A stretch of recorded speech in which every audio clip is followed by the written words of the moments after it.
Hey everyone, so in today's video I'm going to show you how to make a fitness logo, or I'm going to show you how to make any logo in Canva.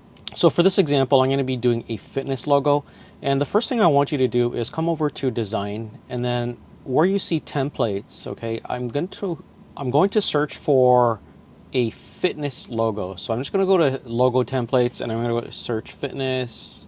Now you can see a bunch of them have come up and I selected this one over here. So now what I'm going to do is I named it Edit for Later, and I'm going to click on File, Move to a Folder, and then I put it into my logo folder. And now the next thing I want to do is come over here to Apps, and I want you to type in Magic Media. So once Magic Media is typed in, you're going to just click on Magic Media. And over here you can see that I have a couple of bodybuilders here. And the way I did that was I just put bodybuilder animation. But let's say you're in a different niche. Maybe you're in pets or animals. You could do dog animation, etc.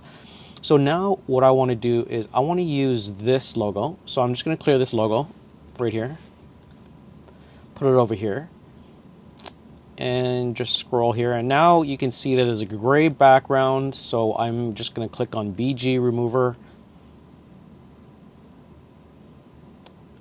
And there you go. And now I have the perfect logo for my franchise, for my company, etc. You could edit this information. And this is only doable if you have Canva Pro. So I could just put runs, fitness, center. And you can just reduce the size. And then click off of the screen. And then click again and just move it down a little bit. If you wanted to change the colors on this or the fonts, you could come over to here and select the font that you'd like, as well as the size, as well as the color.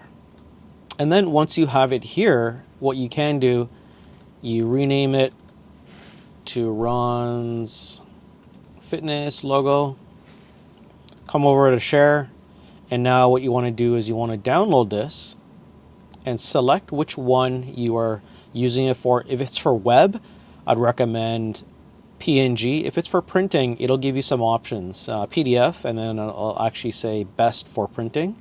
So over here, it'll say CMYK, best for printing, but if it's for digital use, just use RGB.